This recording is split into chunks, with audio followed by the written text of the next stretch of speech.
welcome to First and Filoni, the first episode of the 2023 season. As always, I am your host, Donovan Filoni, accompanied by the man himself, Mr. Andrew Cooper. Andrew, how was your off season, man? It's been about 170 days since we've had football. It's going. Definitely miss it. See, August is right around the corner, so spring camps are getting ready to start busting open wide open. See the new threads coming out on the Facebook, so you're getting close, which is getting exciting. So I'm looking forward to that. Yep. And so we're for the next 5 weeks, if you're a new listener, or if you're an old listener, welcome. This is our second season doing it. We'll be putting it up on podcast as well as YouTube. So watch us, like, subscribe, do all the things on both podcast and YouTube for us. But for the next 5 weeks, we're going to do conference previews. Tonight, we're going to start off with ACC plus Notre Dame. We're going to go ahead and give a preview of that.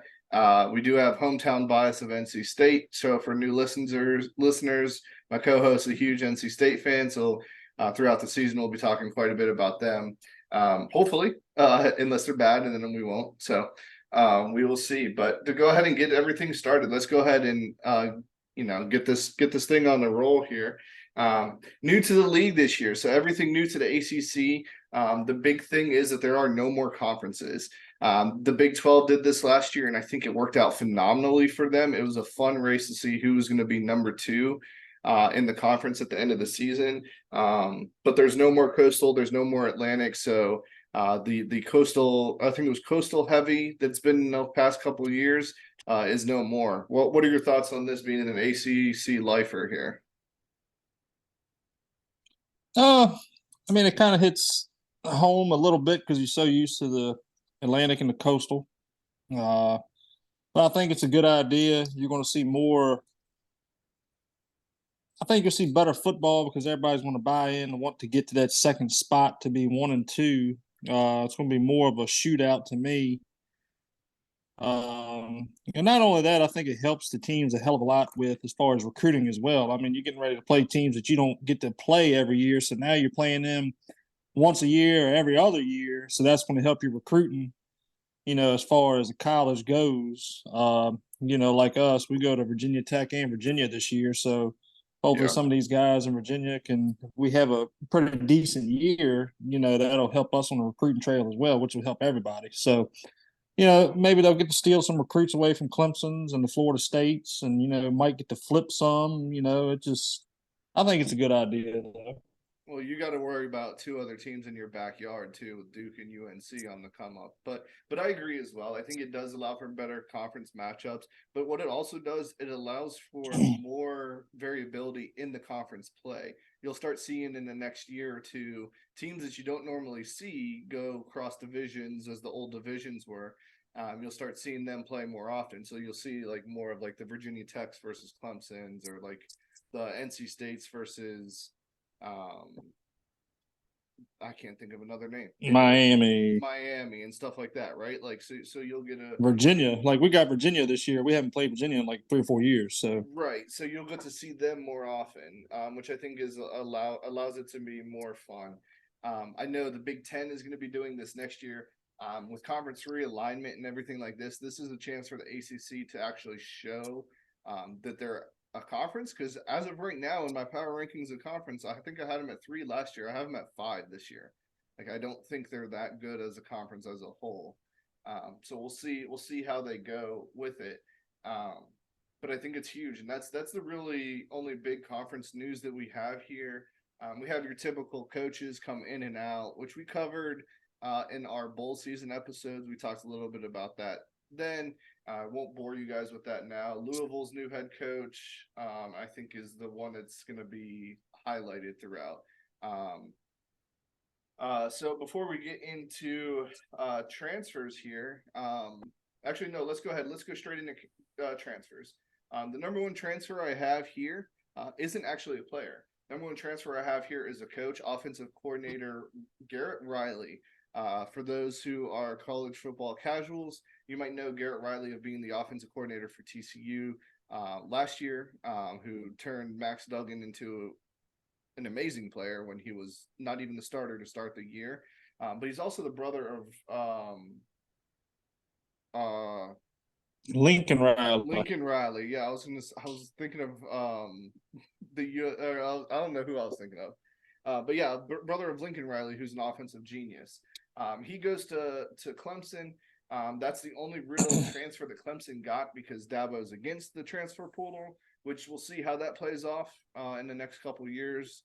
When they lose to like an FSU or a Miami who is great in the transfer portal, what is that going to really make their conferences? So what are your thoughts on Garrett Riley coming in for Cade Klubnik and the Clemson Tigers here? Scary. I Scary? think there's going to be some hiccups. Yeah, only because I get to see them. I think October 27th. So that's going to be lovely. And get Halloween early for you. Yeah, it'll be Halloween, all right. No, I think it's kind of like every first year offensive coordinator. I think I don't know how much Dabo is going to have to do with the offense as far as trying to keep uh, to the basics a little bit, or they're learning a whole new scheme. I think there's going to be some bumps in the road this year, but I don't think it's going to be a major setback for them. With all the talent they get every year, man, it's hard for them to have a setback. Yeah, and I think what it'll do is help highlight some of the talent that maybe isn't as good. You know me, I don't like Will Shipley. I think he's a good workhorse back, but he doesn't have the breakaway thing. But I think Garrett Riley's offensive coordinator is going to highlight Will Shipley. He's going to highlight the Cade Klubniks. He's going to highlight some of the other wide receivers. I think Moore is his name for Clemson. I could be wrong on that, where he only had 327 receiving yards last year, but he has the same like dimensions and pretty much is Quentin Johnson 2.0, and Quentin Johnson turned into be a potential top receiver in the NFL draft this year. So I think that's why I put that as the number one. We'll go ahead to the next set of transfers, and I didn't put any transfers on defense because I didn't really see anything. FSU got a cornerback that was pretty good, but nothing really popped off my eyes or popped off the charts here because, to be honest, nothing really happened, and defense isn't really highlighted in college football in general. But I have 5 quarterbacks here, and this includes Notre Dame, of transfer quarterbacks to new locations, and I think their seasons all kind of depend on them except for one. So first we'll go from UVA to NC State, your boy Brennan Armstrong, which we'll talk about that in a second. I'm just going to list them all 5 here, and then we'll get your thoughts. We got the Pittsburgh boy himself coming back to Pitt, Phil Dracovic from Boston College, formerly Notre Dame. We have Jack Plummer from Cal to Louisville. We have Haynes King from Texas A&M to Georgia Tech.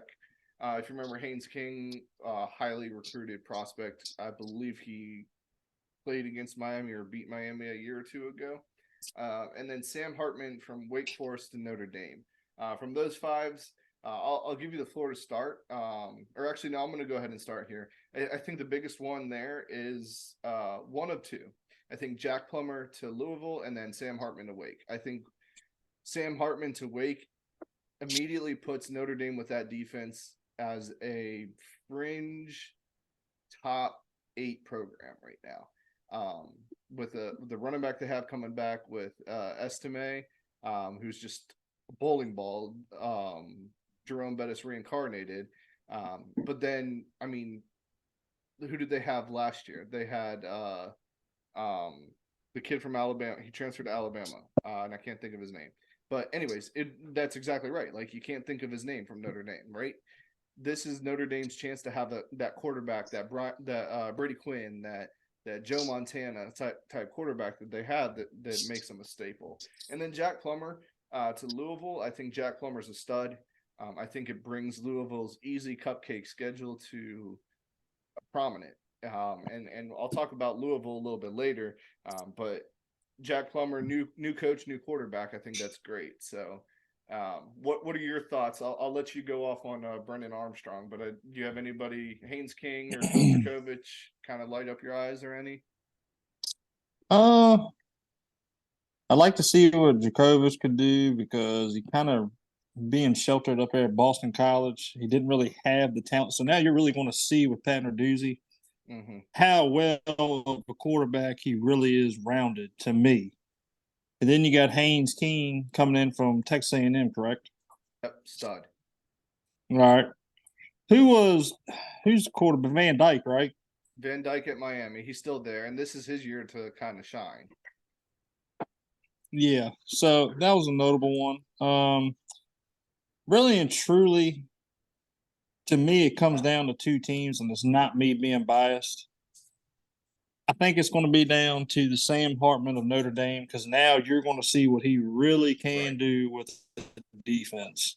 You're going to see how of an elite quarterback he truly is. Oh, yeah. And with that, I think Marcus Freeman's going to really work into his style of play as being a pro quarterback.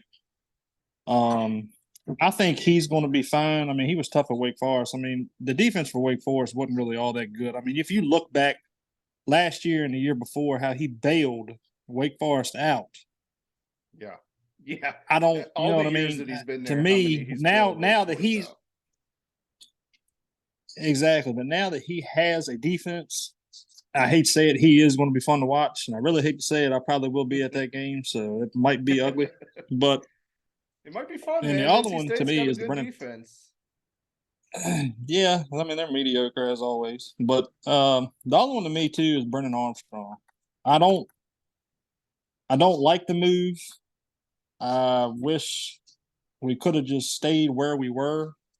I really like MJ Morris. God, I love the kid, man. He can play. He reminds me of a young Russell Wilson. Stud. Faster but than Russell. Oh yeah, man. He's quick on his feet. Came in last year, saved our asses a couple times, man. Played his tail off. I understand the move because you can sit MJ one more year, yeah. A couple games. No, I wouldn't even say a couple games, but you could sit him a couple games of the season, however they want to work it. Okay, and he can learn from Armstrong this new system from the new offensive coordinator and Robert Onyé, where when Onyé was his offensive coordinator at Virginia, he lit it up.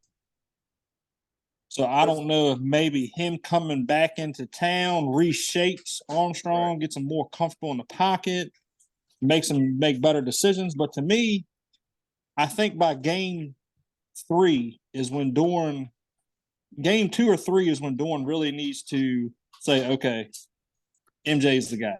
Right. If Armstrong struggles, you have to, because he's at the point now, I think he's in his 10th year now at NC State. It's time to start winning big ball games, and he struggles in the big ball games. So the defense that we have is going to be a little bit of a setback, but from a quarterback play, those two guys right there is who I'm most excited to see as far as the quarterback battle out throughout the ACC. So before I ask the question, I want to ask, and well, no, I'll go ahead and ask it. Do you think this burns a bridge with MJ Morris bringing in Brennan Armstrong?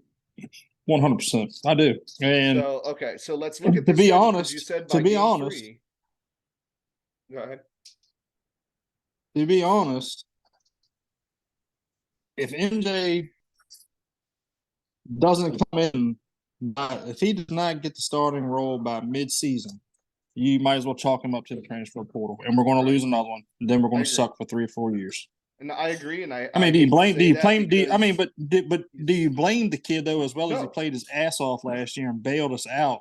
No, he deserves a spot from last year. He struggled because he was a freshman, but to me, if Armstrong struggles within the first 2 games, you need to turn it over to MJ to keep him in Raleigh because that is your future. Armstrong's there for 1 year. Right. No, I agree. I'm with you. And the reason why I asked that was because of the transfer portal. And the kid was good. He had a little bit of accuracy issues, but he has the arm. He has the right reads for the most part. But like you said, chalked it up to being a freshman. I don't. Yeah, but the only reason why I understand the move is because of the offensive coordinator. And the dude is that. Like, MJ's a dog, man. He wants to fight and he wants to win, and that's what we need. He was one of my favorite players to watch last year, and like, because you saw it, I would shoot you a text of like, this kid is good, like, and he'll overthrow it, but like this kid, you could see the talent, But like, okay, so you said by like game 3 or 4, look at their schedule. UConn first. UConn's going to be better than last year, and they were pretty good last year, but we'll chalk that up as a win. Notre Dame at home at 12 That's o'clock. that's going to the be deciding game. right. That's the deciding game. So if that's the deciding game, let's think about it. That needs to be the deciding game because the next week you got VMI, then Virginia. You have 2 warm-up games till you verse Louisville, who Louisville's schedule is cake. They'll be undefeated by then. So if you come to week 5, September 29th, versus Louisville at Carter Finley, this is a great opportunity to continue with MJ at that point, and build that momentum, because then you have Marshall and then another tough one at Duke before you have Clemson. And I think if you can build his confidence by time you hit Clemson, I mean, anything can happen. We've seen how tough NC State plays Clemson. Clemson's going to be better. Like, I don't think we're arguing that, but I think it'll be less than a 14-point dog if MJ is playing versus Brendan Armstrong. It's one of those things. Like, you're right. If he struggles versus Notre Dame, I hope they play MJ and I hope they stay with MJ. But I don't know that they will. That's so early. I'm just saying this. And what is the date of the Notre Dame game? September 9th. That's so early, man. I'm probably going to make an early. appearance at that one. It's so early. I know, but but you got to realize too is not being optimistic, but if Notre Dame goes up by, let's say, 2 or 3 scores at the half, MJ's coming out in the second half. Yeah, show me what you got. I mean, yeah, no, I think what he was about to say before he dropped off here is show him what he got. Like, what can you do? I was just finishing up your thought there, Andrew, and saying, show him what you got. Why not? Especially if you're down by 3 scores, Brendan Armstrong has struggled. No, yeah, 100%. But I mean, Notre Dame's not going to be a slouch. So that's one of them games you have to play if you want a legit chance. Defense. That's what I'm saying. So that'd be a good time for him too to play a really good defense and see what he's really made of as far as making your reads and making plays count. Right. Yeah. All right. Well, we'll talk a little bit more about NC State a little bit later. I knew that one would fire you up, but some more transfer news. I only have 2 running backs to kind of go over, and we won't hit on them too long. Derek Davis from LSU to Pitt replaces, I can't say the guy's last name that he replaced, who was a stud for Pitt last year, but I think Pat Narduzzi is going to have running back by committee, which this guy's good. So I think that's a good pickup for Pitt to keep that running game and that pro action to help Phil Djokovic. I think needs that pro action or play action. Sorry. And then Kazi Holmes from Penn State to FSU. I mean, you saw how good the Penn State running back room was last year. He's not that freshman, but FSU picks up another good transfer. We'll go to wide receivers as well. We have Keon Coleman from Michigan State to FSU, which is going to be huge to pair with Johnny Wilson. Ali Jennings from ODU to Virginia Tech, I think, is going to be underrated. Pride now has a actual receiver to throw to. And then Jamari Thrash from Georgia State to Louisville. Dude. And I think that's huge as well. So what are your thoughts on those 5 guys? Can I also – the one that sticks out to me is definitely the transfer to Virginia Tech. Yeah. Virginia Tech has recruited really well this year. So, to me, that's going to be my early – well, I'll save it for later in the show, but just watch out for that transfer there. Yeah, no, I think he's going to be a stud. I think that's going to be one of the highlights of Virginia Tech. I still think they're a couple seasons away, but football isn't the same without laying on a Thursday night with at least an 8-4 team. Like, I mean, you've been there for NC State. I went there because I went to college right near there. Like, laying at night is electric, and it needs to be coming back. So, and then so we'll go ahead and then just to finish out the transfer portal, we have the top 25 transfer portal teams, according to 24/7. At number 4, we have FSU. At number 7, we have Miami. And number 14, we have Louisville. Now, does that Louisville pick surprise you for a top 25 for transfer portal teams? Yes and no. They got the new head coach, so a lot of people followed him, but Yeah. that new head coach might bring life to Louisville, man, and that's scary. Oh yeah. Be like the old Bobby Petrino days. Yeah, yeah, no, and I think that's what they're going for. So, okay, so let's go ahead and we'll move into our next section here, and we're going to do each section of this for each team or for each conference going forward. Um, but the next one is going to be Heisman hopefuls, and I have 4 listed. But before I list any of those 4 in the ACC, do you see anybody potentially being in the Heisman race or any dark horses? And if you say the ones I'm going to say, I'll just agree with you. Okay. Well, you're probably going to disagree with 2, but I have one that I know of. Okay. I think Jordan Travis of FSU. Yep. I have him You on got my Jordan list. Travis, FSU. All right. You're going to call me crazy. I have Will Shipley for Clemson. Get the fuck out of here. No. Right. No. Yeah, I'm just telling you. And then third and last but not least, the team that I really hate the most, freaking Drake May. Hey, my boy, that's your boy. No, I think you hit the nail But on the those head are with my top 3. right. I think you hit the nail on the head with Jordan Travis and Drake May. That's my 1A, 1B. I didn't think about Will Shipley, but he might just because of like the amount of touchdowns and touches that he'll get, especially with Cade Klubnik. But I had at 3 and 4, and in no order, I had Sam Hartman and Cade Klubnik. Heisman's a quarterback award. I would love to see somebody different get it, but it's not going to come from this bunch. I think Drake May, they have to have a better than 9-3 record, and I don't know they can do that. Jordan Travis, I don't like. I don't like Jordan Travis. He's good against crap teams, but he's not good against the tough teams. At least that's what he's shown. But Jordan Travis, I think, has the best chance out of all of them, and I think we're in agreement there. So your Will Shipley pick might not be far off. And then if Sam Hartman, let's take a quick look at Notre Dame and see who their schedule is against the big teams. Right? They got Ohio State in week 5, huge game. They got USC on October 14th, big game. They got Clemson on November 4th, big game. If Sam Hartman comes out of that 2-1 and Notre Dame has only had 1 loss on their record by the end of the year, you can't not chalk that up to Sam Hartman, I don't think, because he'll be the difference maker. Yeah, but the only disagreement with that is if Caleb Williams goes 13-0. Right. No, we're just talking You know like what I'm saying? Heisman hopefuls. The committee. Right. So. Oh yeah, I know, but I'm just saying. But I mean, your hopes will be dashed with that. The hopeful will be dashed if he does that. I mean, yeah. look who Well, they we haven't play. I had back to mean, who back. the USC's got.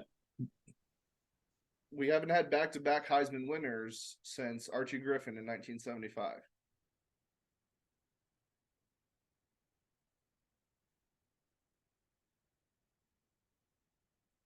So, I mean, Caleb Williams is the front runner for sure, but we haven't had back to back since Archie Griffin. I don't know what's going to happen. I don't know what USC is going to do this year. The Pac-12 is pretty stacked. But you're right. Caleb Williams is by far the top prospect right now. So, okay. And then let's go ahead and do some record predictions. So I've tiered teams into 3 different tiers, and just kind of disagree with me where you'd like. And then we can go over a couple of these schedules. We'll kind of see where the big games are at, what records you might have them at, and then we'll talk about potential conference champions. So tier 3, I have Virginia Tech, UVA, Georgia Tech, Boston College, Wake, and Syracuse. Any surprises there? Hmm. Tier 3, is that under 500? Yes, I put tier 3 under 500. Tier 2 is going to be your rate at 500 to like an 8-4. Okay. Yeah, I agree 4, with that. 9-3 area. Yeah, No, I that's agree not to with that. say Virginia Tech's not going to improve. That's not to say Georgia Tech's not going to improve, because I think both of them will. But because Georgia Tech has the Tulane coach, I think Virginia Tech is 4-8 or 5-7, but they're not there yet. Tier 2, this is where the bulk of it is, and this is going to be the fun group to watch. It's your Pitt, Duke, Miami, UNC, NC State, and Louisville. 100% agree with that. I think these teams have a chance to go 9-3 top. I don't know if they can get better than that, but I think all these teams are bowl teams for sure. And then your top tier is Clemson and FSU. I'm not sure we have an undefeated team out of the ACC, but I think, and then I'll put in Notre Dame as well, since we're talking about Notre Dame too. I don't think, well, they're not going to be undefeated because Clemson plays Florida State, and Clemson also plays Notre Dame. So I don't think there's going to be a complete undefeated team in the ACC, but I could be wrong as well. You'll have to beat two teams or the same team twice if it's Clemson FSU. But let's go ahead and look at that to kind of see. So let's look at Clemson's schedule here, and you tell me where the losses are. Okay. We got at Duke versus Charles Southern versus Florida Atlantic. That should be 3-0, correct? I don't know. I think a Duke game is going to be a test. I think it'll be a test, and this is where it's Cade Klubnik, right? This is to see which Cade Klubnik we get, right? So, and then we got Florida State, which will be that's going to be game day on September 23rd, and then at Syracuse, Wake Forest, at Miami, that one might be a good one on October 21st. At NC State, if MJ's playing, that'll be a good one. Versus Notre Dame, that'll be a good one. And then versus Georgia Tech versus UNC at South Carolina. So looking at that schedule here, and I know I kind of ran through it. What's your prediction for Clemson?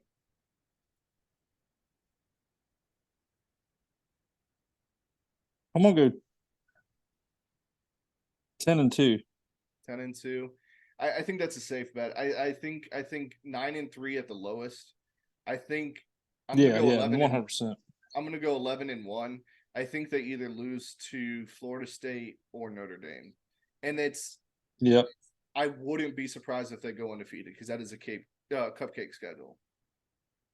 So, and then don't be counting us out now. That's a home game on Halloween, you rascal. I mean, a lot of bad things happen to ranked teams in the Carter on a night game. They do. I'll give you that.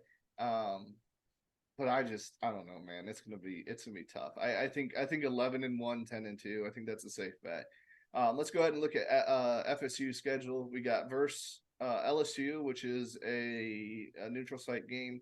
We got Southern Miss at Boston College, at Clemson, Virginia Tech, Syracuse, Duke, at Wake Forest, at Pittsburgh, versus Miami, at North Alabama, and then at Florida. Easier schedule than Clemson. What do you have them at?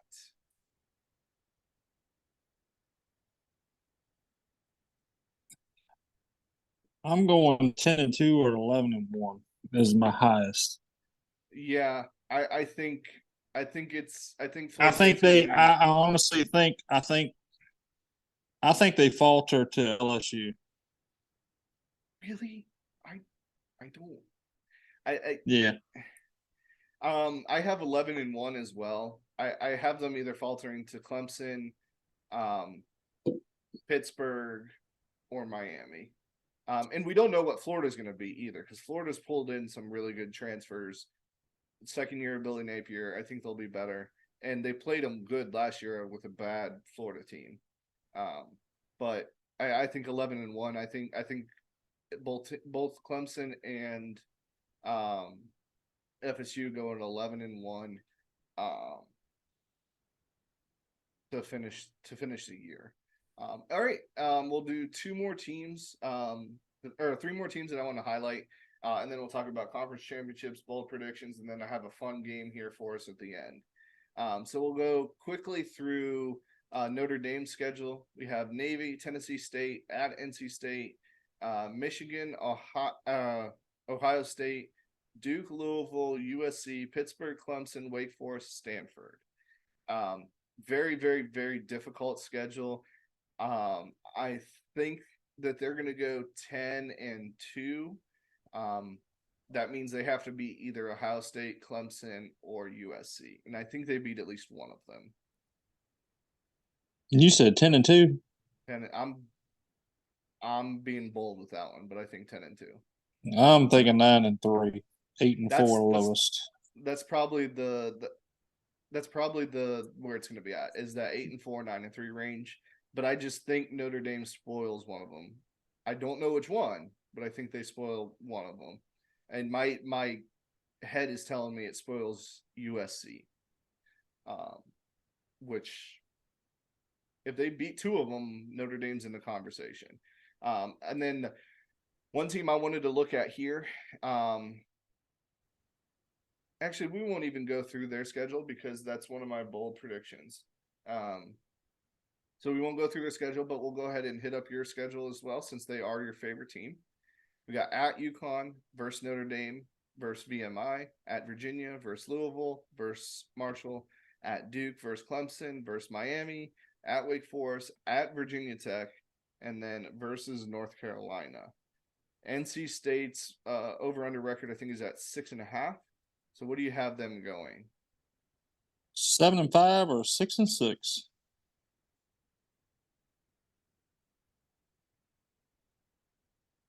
I think it all depends on quarterback. If you play MJ, I think 7-5, 8-4. You play Brennan Armstrong, 7-5. It's just a down year for NC State this year, and there's nothing wrong with that. It's just you lost a lot on defense. You didn't really gain much on offensive line. You lost your offensive weapons that I know of, at least. I don't know, but like you said, anything can happen. Last time that I picked 7-5, 8-4 for NC State, they damn near went 9-3, 10-2. So, you know, I think it's a bowl season.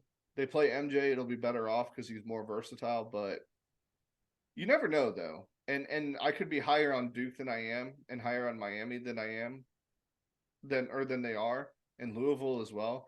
But I don't know. I think 8-4. I think 9-3 best case, 8-4, 7-5 is where they're at. Okay, so we talked a little about records. We talked about tiering. We've talked about all of it here. Let's go ahead and give our conference championship predictions. I think we're both in agreement here. Are we both safe to say Clemson, FSU? Yes. Okay, and then who do you have coming out of that?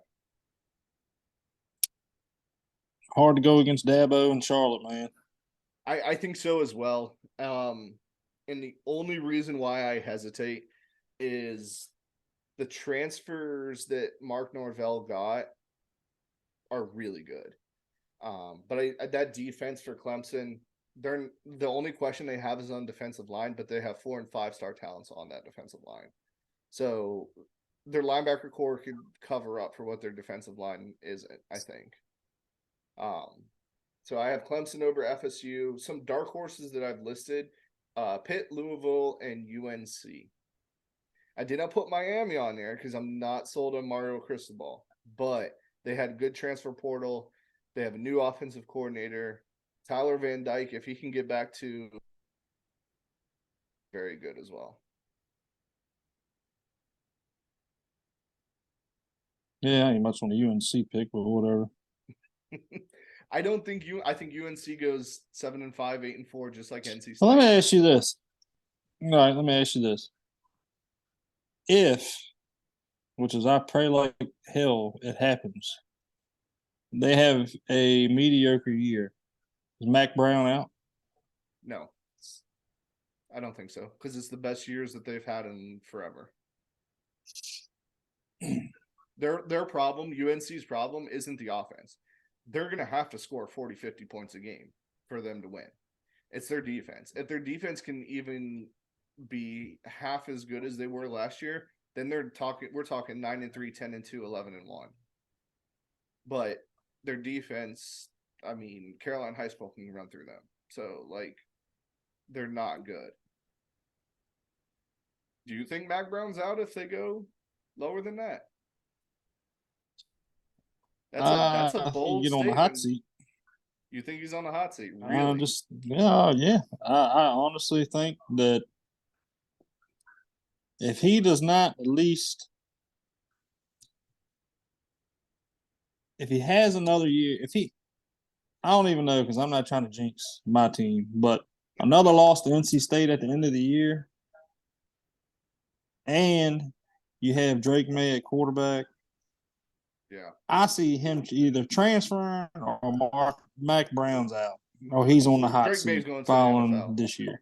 Drake May's going to the NFL. He's a top 5 pick. He's a top 5 pick. There's no question there. So Drake May's gone after this year, which will save your head some a little bit because you've had to deal with Sam Howell and Drake May, but next one up, right? Yeah, the Grays will disappear a little bit, I hope. All right, so bold. We got three more questions here. Some bold predictions for the ACC. How many bold predictions do you have? As far as team wise, Anything can be anything. Heisman, team, coaches being fired, anything like that. I think after this year, if Cristobal doesn't do anything, he's out. Yep. Mac Brown will be on the hot seat. Yep. And believe it or not, if Syracuse doesn't produce this year, I see Dino Babers on the hot seat. Yeah, so I can see that as well. My bold predictions or hot takes are going to be a little bit different. I never thought about Dino Babers, but I agree with that one completely. The other two, maybe not as much. But I can see it happening, right? My bold prediction is if Clemson or Florida State or anybody in the ACC does not make the college football playoff this year, they look to transfer to get out of the TV deal and transfer to the SEC along with Miami. I think the ACC needs to have representation in the college football to remain a valid football conference. There was talks of it already this past offseason, but Clemson or Florida State needs to make the college football playoffs, and they need to do well in it. The last time the ACC was represented was 2020. So it'll be 4 years if they don't. My other bold prediction is Louisville will be in it until the last 2-3 weeks of the season because of their cupcake schedule. I think, and this is a very common one again with analysts. I think Louisville's done a lot. I don't think that they're good necessarily, but I think their schedule allows them to upset some teams and stuff like that. And then my final bold prediction is there's a team that will come out of nowhere and have an 8-4, 9-3 season, but upset Clemson and Florida State, whether that's Pitt, whether that's UNC, whether that's Miami, whether that's Louisville, whether that's Duke. There will be one team that will have a huge upset in the ACC. All right. And then some two fun things, since we've talked a little bit about it here. Well, one quick thing. Do you think Clemson or FSU is going to go to the college football playoff? Do you think they make it this year? This is the last year of 4. If I had to bet on one, I'd have to pick Clemson. Well, I mean, you can bet on both of them. Do you think one or the other is going to go? Oh, yeah. I don't know. Yeah, I think one is. I think if they only have one loss on the season, I think so. If they have more than one loss, either one of them, then I don't know. It all kind of But then depends on again, that everywhere goes else. back. Then again, though, that goes back to where I think this is going to be another down year for the ACC. I think the top's going to be at the top. I think the middle's going to have. I've changed my mind on It's this going to be a because I shakeup thought in the middle. right. I thought it was going to be more, more like the Big 12 was last year, but I don't think so. It's going to be shakeup in the middle, and that could surprise us. Maybe the NC State is the one that wrecks Clemson, or you know what I mean. Like we don't know. But I think you're right. I think the bad's going to be really, really bad. I think the good's going to be pretty good. And if they have, that's why I said if they have more than one loss, they're not in. Yeah, Because but of the strength of schedule. I honestly think the top two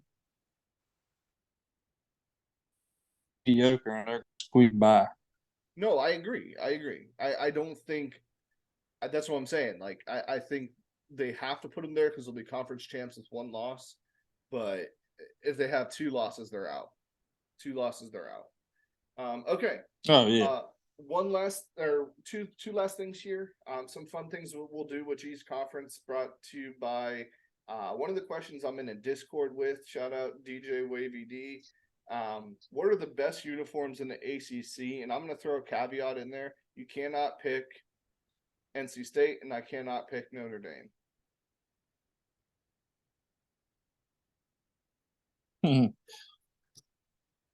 Man, I have two. You already know which Believe one it I'm or going to say. oh yeah, I know you are. You're sick. I have two. One of them is Wake Forest. Okay. I love the They're gold. underrated. Yeah. I love the gold on the black. That does look pretty sweet. Yeah. Okay, I can give you that. And the second one I'd have to go with Florida State. The old That one's just a school. classic. Yeah. Yeah. Yeah, I can't say Florida State because I might get shunned out of my own apartment. Um but I'm gonna have to go with UNC. That Carolina blue, just with the Argyle, just it does something, man. Like doesn't matter what kind of jersey it is, and I know you'll never say it, but I think it does. No, I'm not. But I also think NC State has some pretty sick ones too when they're not basic as shit. I love their black and reds. I love their all whites. Man, I love the all reds. See, I love the all whites, man. But they're seeing their I do like jerseys. the combo with the I do like the combo with like the black and red, black Yeah, jersey, red pants, and the red top. I mean the red yeah. helmet. That's pretty nasty. I do like that. They just seem like they But mailed it in you know, this I was year. thinking about this too. Well, they're going back traditional. They got Okay. rid of the stripes. They're going back old school. Like Yeah. they're going back traditional. But we also haven't had like a new jersey come out in a while. Right. It's been like 3 years. Maybe they So put it for I'm the wondering Clemson. for the Clemson homecoming Right. game. That's what I'm saying. Maybe that or the Military Appreciation Day, but maybe for the Clemson game they come out with All like a blacks. retro, like the old, yeah, like the Howlin' Wolf with like the Slimer and Wolf helmet or something. I'll Yeah. because that's homecoming and Halloween, so maybe I they could come see out with that. something crazy for that. That'd be sick to have like the old school wolf, besides just like the wolf head, which I'm glad they went back to. But like the old school where it shows the full body of the wolf, I think that'd be pretty sweet. I think. Yeah, that'd be cool. Well, so shout out And to for the Wavy D listeners, for if you that. ever do go to Carter Finley, make sure you get the old Tuffy. That is a very nice beer if you want It is to a get a very little nice rowdy beer. in stands. Yeah. Yep. Carter Finley, underrated stadium to go to as well. Same with Lane Stadium. I think no matter the record, Enter Sandman will still give you chills. Um, but shout out Wavy D for that one as well. We'll do that for each conference. I think that's kind of fun. And then the host of the Casual Wrestling Show podcast, Nerdy D himself, put in the Discord a question as well. What hypothetical fictional college football team would be in the playoffs and who would win? This is the question I told you about that might be fun for us to discuss, and I've narrowed it down to 4, so you don't have to rack your brains. We have the 1960 Alabama Crimson Tide with Forrest Gump. We have the 1975 Notre Dame Fighting Irish with Rudy.